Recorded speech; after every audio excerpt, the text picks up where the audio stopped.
Les béatitudes résument en quelques versets la loi spirituelle de la nouvelle alliance. Heureux les pauvres en esprit, heureux ceux qui pleurent, heureux les purs de cœur, car ils verront Dieu. Matthieu 5, 3, 12. Quand plus rien n'obscurcit notre cœur, il peut tout entier éclore à la lumière, car Dieu est amour et Dieu est lumière. Il est clair que le cœur, dans l'antique acception du mot, ne s'identifie pas à l'intelligence discursive avec laquelle nous raisonnons, ni non plus à la sensibilité par laquelle nous nous tournons vers l'autre, ni à l'affectivité superficielle que nous appelons sentimentalité. Le cœur se situe bien plus profondément en nous. Il est le noyau le plus secret de notre être, la racine de notre existence, ou, si l'on veut, au contraire son sommet, ce que les mystiques appellent la fine pointe de l'âme, ou la cime de l'esprit. Dans la vie de tous les jours, notre cœur reste d'ordinaire caché. À peine émerge-t-il à la conscience. Nous vivons presque tout le temps immergés dans nos sens extérieurs. Nous nous perdons dans nos impressions et nos sentiments, dans tout ce qui nous attire ou s'oppose à nous.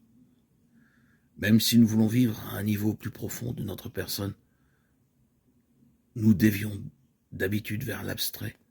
Nous pesons, nous composons, nous tirons des conclusions logiques. En attendant, notre cœur sommeille et ne bat pas au rythme de l'esprit. Jésus nous l'a souvent reproché.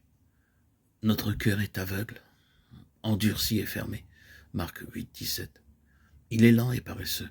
Luc 24, 25. Plein de ténèbres. Il s'alourdit dans le plaisir et les soucis. Matthieu 13, 15. Notre cœur a besoin d'être circoncis. Circoncisez vos cœurs pour aimer le Seigneur, votre Dieu, et le servir de tout votre cœur et de toute votre âme. Deutéronome 10 au 12, 22.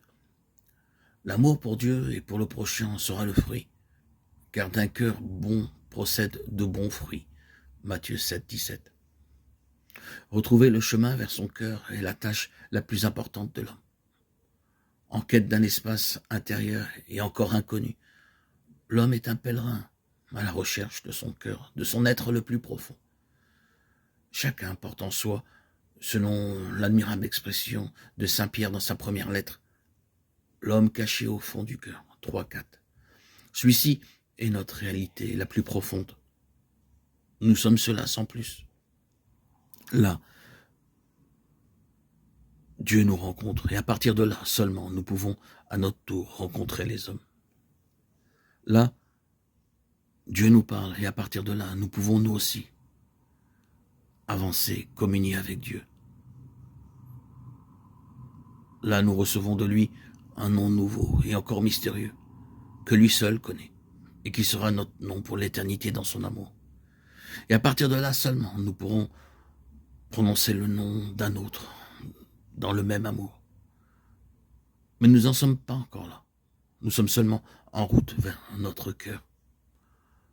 Le monde merveilleux qui nous y attend mérite un courageux effort. Car notre cœur s'y trouve déjà, en état de prière.